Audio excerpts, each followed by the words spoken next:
Buenas noches. Uno de los mejores policías de investigación de la Ciudad de México y de México fue asesinado ayer.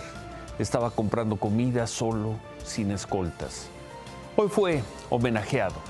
Descanse en paz, Milton Morales. En la puerta de una pequeña funeraria ubicada a unos metros de las torres de satélite, sobre la lateral de Periférico, se paró el tránsito para rendir honores al comisario Milton Morales Figueroa. Al filo de las 11 de la mañana llegó a la funeraria Omar García Harfuch, el próximo secretario de Seguridad Ciudadana del gobierno de Claudia Sheinbaum. Milton Morales pertenecía al círculo de confianza de Harfuch, primero en la Secretaría de Seguridad Pública Federal, luego en la Agencia de Investigación Criminal y en los últimos 5 años le asignó la coordinación de la Unidad de Estrategia Táctica y Operaciones Especiales de la Secretaría de Seguridad Ciudadana de la Ciudad de México. Su perfil era de analista, comandaba acciones de inteligencia, era más un estratega que un policía de reacción. El adiós de Milton Morales Figueroa estuvo flanqueado por casi 200 policías de la Ciudad de México. Los helicópteros de la corporación bañaron el cortejo con pétalos. De ese lugar, su familia decidió trasladarlo a su natal Aguascalientes, acompañado de un cortejo fúnebre resguardado por quienes él dirigió para la implementación de decenas de operativos y detenciones de alto impacto. Sus cercanos describen al jefe Milton como un hombre sencillo, que habitaba la misma casa desde hace 15 años de interés social en Coacalco. Dicen que manejaba un bajo perfil y se sentía confiado en su barrio, en Coacalco, Estado de México. Este fin de semana era el último de sus vacaciones. Un asesino lo cazó afuera de una pollería. Le disparó por la espalda desarmado. Ninguna escolta estaba con él. Es un tema, desde luego, que estamos revisando al interior como parte de las investigaciones en este momento específico, donde no lo acompañaba seguridad. Él y todos los miembros de la Secretaría que tienen funciones de relevancia y sensibles tienen equipos de protección, cuentan con una escolta, y es uno de los temas, sin duda, que estaremos revisando en torno al caso. ¿Quién era este policía de bajo perfil mediático, pero autor de golpes a la delincuencia de alto impacto? Milton, sin duda, es uno de los grandes responsables de salvar muchas vidas y de traerle mucha seguridad a esta ciudad. Milton estaba a cargo de muchas investigaciones de alto impacto en la Ciudad de México. Esa era su función, y en varias regiones de la ciudad. Continuaba con investigaciones en las que ya se habían logrado detenciones. Desde luego estaba también enfocado en nuevas investigaciones. Entre sus últimas acciones relevantes está el caso del atentado contra Ciro Gómez Leiva. Tuvo a su cargo la investigación durante 8 meses. Diseñó todo el esquema de inteligencia y análisis de las cámaras de videovigilancia e intercepción de llamadas telefónicas de los presuntos autores materiales y sus cómplices, lo que llevó a la detención de 14, entre ellos al Bart y al patrón. También tuvo en sus manos la investigación del robo a usuarios de casas de cambio, entre ellas el asesinato de un ciudadano indio al ser asaltado sobre viaducto. Logró la desarticulación de esa banda. Estuvo a cargo también de la investigación del robo a la casa del cantante Miguel Bosé. Del jefe Milton queda esta fotografía, la última tomada con sus compañeros el 5 de julio, al cierre de un curso policíaco en la India. ¿Quién lo mató y por qué? ¿Cómo lo identificaron sus agresores si no era un policía mediático? Milton Morales estaba en este momento concentrado en un trabajo contra organizaciones criminales en Iztapalapa. ¿Es correcto? En el contexto de Iztapalapa, por el operativo que lanzamos hace unos días, Milton tuvo desde luego una participación importante en la generación de líneas de investigación y la detención de generadores de violencia en días recientes en Iztapalapa, pero estaba involucrado en muchos casos de alto impacto, que desde luego estaba también enfocado en nuevas investigaciones. Cerca de las 4 de la tarde, el cuerpo de Milton llegó a su ciudad, Aguascalientes, A Milton le sobrevive su esposa y un hijo pequeño en una funeraria al poniente de Aguascalientes. El secretario de Seguridad Pública del Estado, Manuel Alonso García, encabezó las guardias de honor. El secretario informó que habrá protección para los familiares del policía durante la misa de cuerpo presente de esta noche y el sepelio de mañana. Yo lo conocí en los días muy duros de enero del 2023, recién ocurrido el atentado en mi contra. Lo conocí en la oficina de Omar García Harfuch y me explicaron lo que estaban haciendo, quienes pensaban ellos que eran los responsables, cuando menos los responsables materiales del atentado, y a los pocos días de ese encuentro fueron detenidas primero 12 personas y unos días después el BART, esta persona a quien apodan el BART, y todos ellos, o estuvieron en la cárcel o siguen en la cárcel, varios de ellos, y de ellas ya reconocieron su culpabilidad. Entonces, en esa historia, cuando menos, y puedo dar testimonio en primerísima persona, no se fabricaron culpables, como al parecer no se fabricaban bajo el mando de Milton Morales. Descanse en paz este hombre, uno de los mejores policías de investigación de la Ciudad de México y de México. Hoy mataron a otro policía municipal, lo mataron en Cuernavaca, cuando circulaba, esto a la altura del kilómetro 80 del Paso Express de la autopista México-Cuernavaca. Había terminado su turno, se iba a su casa. El alcalde de Cuernavaca, José Luis Uriostegui, dijo que la gente tenía poco tiempo de haber entrado a la corporación y que él mismo había denunciado ante la Fiscalía de Morelos amenazas en su contra. Hoy lo mataron. Y al menos seis policías comunitarios de Guerrero fueron asesinados esta mañana en una emboscada. Los emboscaron en la carretera federal de Tierra Colorada, Yutla, esto a la altura de la comunidad de San Juan del Reparo. La agresión ocurrió después de las 8 de la mañana en el municipio de Juan R. Escudero. La Fiscalía de Justicia de Guerrero informó que acudió al lugar, pero solo encontró lo que veíamos, la camioneta baleada donde iban los policías. Se encontraron manchas de sangre, por lo que suponen que los cuerpos fueron llevados, se los llevaron compañeros y familiares. De acuerdo con los datos más recientes de la organización Causa en Común, desde el 1 de enero de este año y hasta el jueves, o sea, sin contar todo esto que acabamos de presentar, habían sido asesinados 172 policías en México. Habría que agregar a Milton, al policía de Cuernavaca y a los comunitarios de Guerrero. Y en medio de la crisis de violencia que hemos visto en Guerrero en las últimas semanas, hoy, el secretario de Seguridad, Gabriel Zamudio, quien llevaba muy poco en el cargo, renunció. De acuerdo con el gobierno del Estado, se fue por cuestiones de salud. 4 meses llevaba en el cargo. Por ahora, la subsecretaria de Operación Policíaca quedó como encargada de la Secretaría. En lo que va del año es el tercer secretario de Seguridad en Guerrero que ha renunciado al cargo. Guerrero.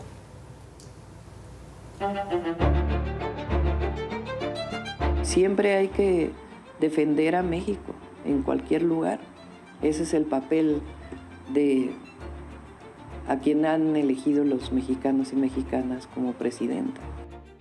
Claudia Sheinbaum pidió respetar a México durante las campañas presidenciales de Estados Unidos, luego de un fin de semana de insultos y confusiones tras un mitin de Donald Trump.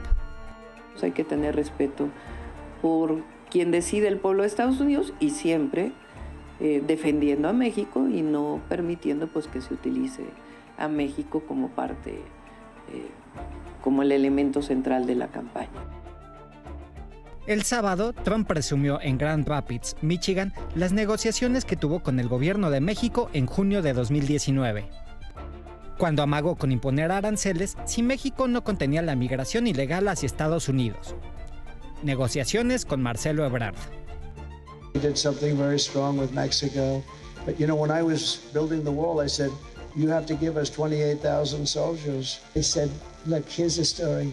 If you don't do it, we're going to charge you a 25% tariff on every car that you send into America. And the gentleman representing the president's a great guy. He's no longer president, but he's a great guy. He was a great guy, still is. But he said, I'd like to discuss this with the president. I said, 5 minutes. And he came back. He said, Mr. President, we would love to give you soldiers to protect your wall, free of charge, of course. Y unos momentos después, dijo una frase que en México se convirtió en fake news. Un supuesto insulto a Marcelo Ebrard, que ni su equipo, ni el de Claudia Sheinbaum verificaron. They gave us everything I wanted. I got everything from Mexico, and then this stupid person, low IQ. Marcelo Ebrard respondió de inmediato en redes. Cuando te insultan en campaña, siempre hay un propósito electoral: ganar adeptos. No me intimida. Claudia Sheinbaum lo respaldó y también en sus redes sociales lamentó el lenguaje soez del expresidente Trump.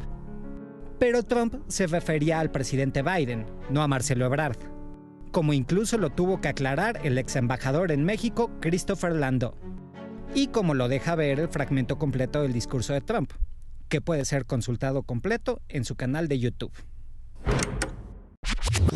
And then this stupid person, low IQ. He's a low IQ individual. Take his IQ. I guarantee you it's in the low 50s or 60s. And he's negotiating against Putin, President Xi of China, Macron of France, very smart guy. Claramente, Trump no llamó a Ebrard una persona con baja inteligencia. Pero los insultos y presiones hacia México siguen siendo el sello de su campaña. Y el próximo gobierno mexicano tomó nota. Sí, tenemos una relación comercial con Estados Unidos, hay amistad con Estados Unidos, hay una frontera muy importante, pero somos un país libre, independiente y soberano. Y usar la diplomacia, usar la información, pero también defender a México, siempre. Dos cosas. Una, se apresuraron, se aceleraron tanto Claudia Sheinbaum como Marcelo Ebrard en darle esa respuesta a Donald Trump.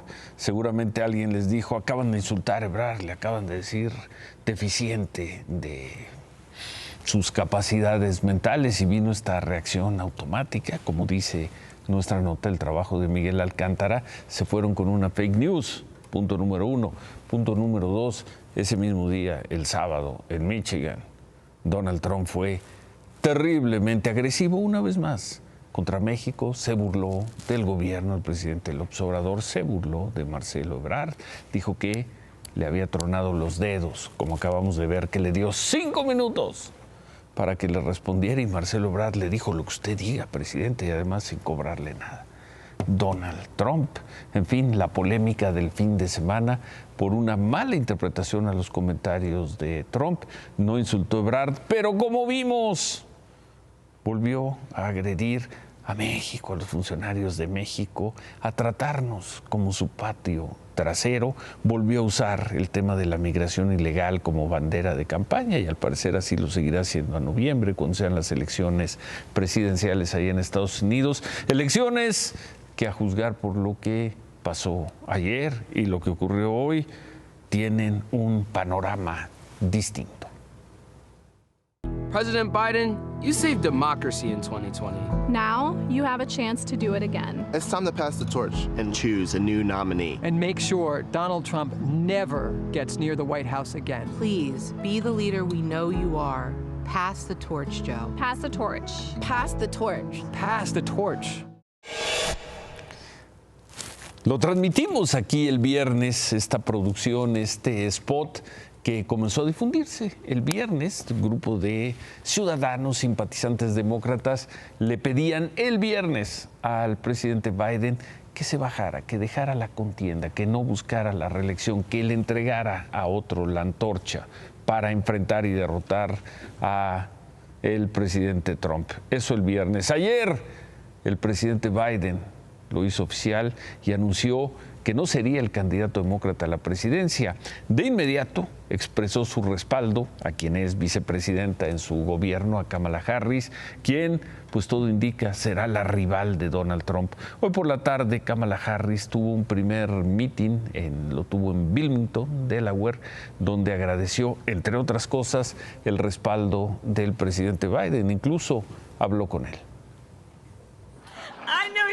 go there. You're not going anywhere, Joe. I'm watching you, kid. I'm watching you, kid. I love you. I love you, Joe. And it is my great honor to have Joe's endorsement in this race. You sure do. And it is my intention to go out and earn this nomination and to win. We'll do everything in my power to unite our Democratic Party, to unite our nation, and to win this election. Bueno, ahí está conversación de esta tarde con el presidente Biden. En la noche se informó que Kamala Harris ya tiene asegurados a los casi 2,000 delegados demócratas del Partido Demócratas, una cifra que supera el requisito para poder ser la candidata presidencial demócrata. Seguramente lo será y formalmente esto ocurrirá a mediados de agosto, cuando tenga lugar la convención de ese partido, el Partido Demócrata. Por cierto, Donald Trump, pues fue Donald Trump, como de costumbre, no se guardó nada, como es, sin filtros, y en una entrevista con el New York Post, no el New York Times, el New York Post, se fue duro contra Kamala. Dijo, hay 2 palabras para describirla, para describir a Kamala Harris. ¿Cuáles son esas 2 palabras? Perversa y tonta. Es una mala combinación. Hace unos minutos Trump la llamó además mentirosa. Esto lo dijo en sus redes sociales y dijo que la incompetencia de Kamala Harris provocó la crisis migratoria en la frontera con México. Perversa, mentirosa y demás. Es Trump, Ciro. Buenas y lo noches. que sí hay que decir, buenas noches, es que en uno de sus primeros dardos contra su ahora rival Donald Trump, Kamala recordó sus años como fiscal de California para responderle a Donald Trump y dijo, he conocido depredadores que acosaban a mujeres, defraudadores, tramposos, que rompían las reglas. Conozco a los tipos como Donald Trump y con orgullo en esta campaña lucharé contra él. Como sea, Kamala logró recaudar en 24 horas $81 millones para su campaña. ¿Para las campañas allá? Una cifra récord, según dijo el equipo de campaña de Harris, y por lo menos en esta campaña, ni siquiera Joe Biden consiguió la mitad de esto en 4 días. Los 4 días posteriores a su desastrosa actuación en el debate. Ni siquiera Donald Trump, hoy su rival, lo consiguió después de ser declarado culpable por los sobornos a la actriz Stormy Daniels. Logró recaudar $50 millones en menos de 24 horas. Ahora, volviendo a México. Este fin de semana se registraron duros enfrentamientos entre grupos criminales que siguen siendo una constante, por lo menos en municipios de Chiapas, en la frontera con Guatemala. En uno de estos enfrentamientos, en la sierra entre Siltepec y Chicomucelo, un grupo de civiles se quedó en medio del fuego cruzado.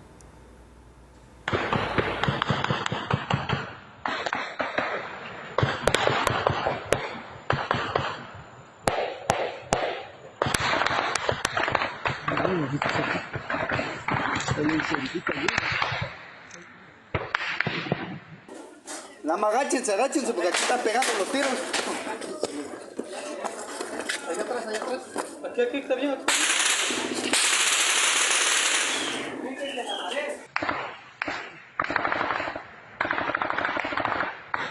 En la pared, abajo nomás.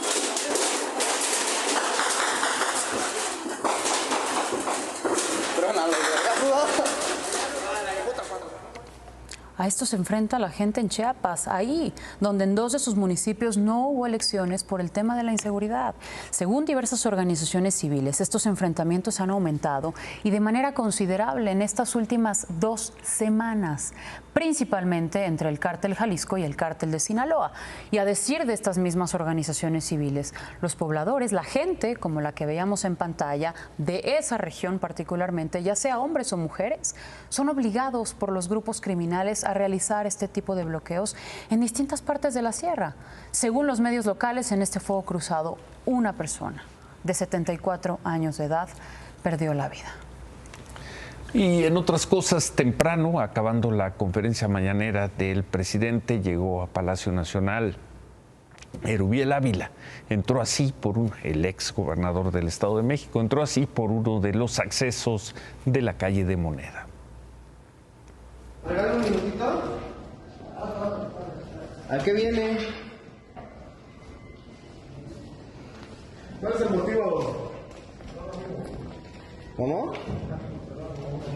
A un amigo, es una cuestión personal. ¿A cuál? ¿Viene con el secretario de Hacienda? ¿Con quién? ¿Quién? ¿Cuántos aviones tiene acá?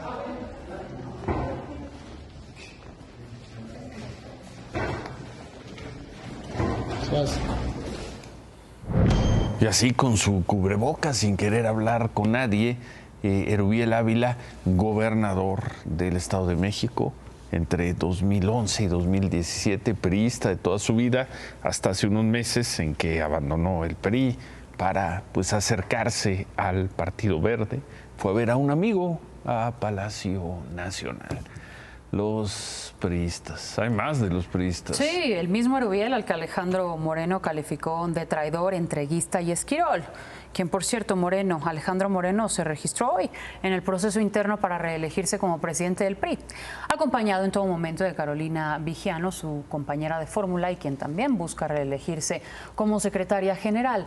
Pero si lo consiguen, ambos estarían al frente del PRI hasta 2028, con lo cual se convertirían en los únicos dirigentes nacionales en reelegirse en los 95 años de historia del PRI. 28 y tienen oportunidad de una hasta 2032. Y en el 32 se pueden seguir reeligiendo por lo menos al hasta infinito. Ahorita, al 32 por el cambio de los estatutos. Bueno, al infinito. Pues nuestra clase política.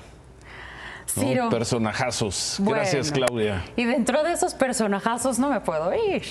Y no me puedo ir porque Laida Sansores, gobernadora de Campeche. Hablando de campechanos. Y hablando de personajes. Sí. Presentó esta mañana desde Palacio Nacional los avances del Tren Maya. Pero ahí aprovechó para despedirse del presidente López Obrador. Y lo hizo así. El Tren Maya también impactó nuestra vida emocional. Andrés Manuel, o más malo presidente de México, el más mejor presidente de México, la terminación del tren coincide con el fin de tu mandato, con la orfandad en la que nos dejas. ¿Pero qué quieres, hermano Andrés? Duele hondo, que traigo permanentemente un nudo en la garganta, que vivo tragándome las lágrimas y que lo más dulce que puedo decirte es que para recordarte en una mezcla de felicidad y pérdida, diré como alguien del jardín de mis delicias, arrancaré una flor de sangre para ponérmela en el pelo. Gracias, eternamente gracias.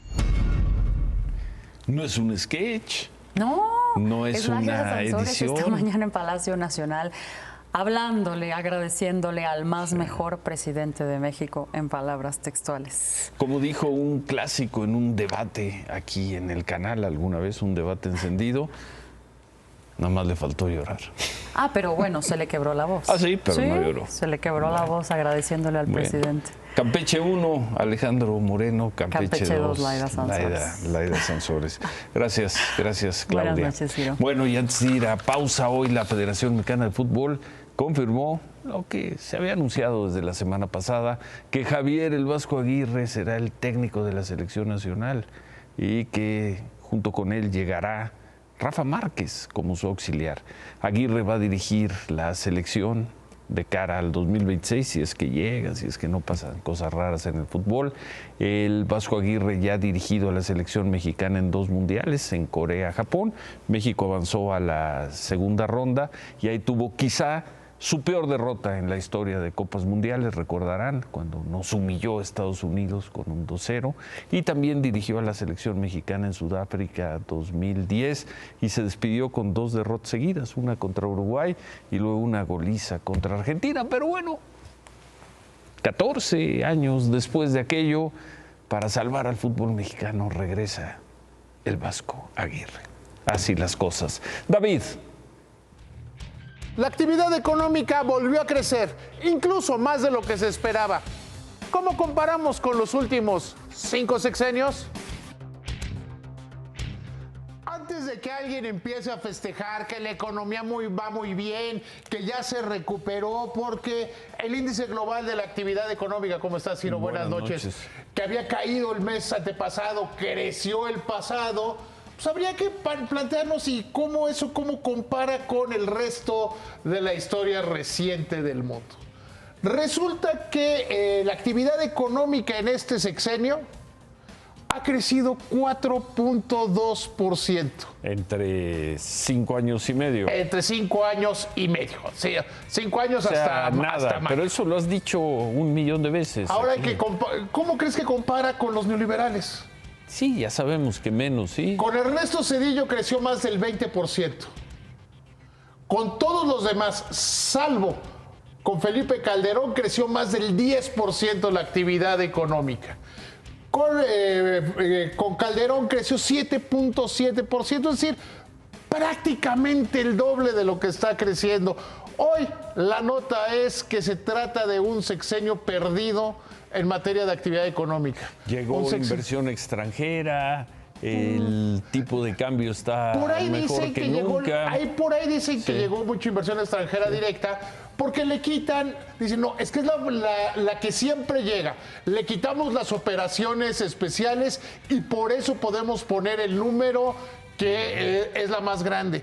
¿Hay compromisos de inversión? Sí, pero eso es la diferencia que hay entre salir y andar. Y ganaron las elecciones con el 55-60% de los votos. Yo creo que es una señal para la próxima presidenta de que algo tiene que hacer. La economía tiene que crecer, tiene que recuperar, y que no me vengan con que es que la pandemia. Somos el tercer país de la OCDE que menos se ha recuperado de la pandemia.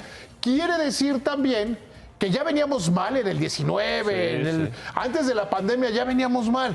Entonces, que algo se tiene que hacer, porque este modelo que venía a sustituir el anterior, el de los neoliberales, que eran unos inútiles, que no servían, pues está generando menos actividad económica.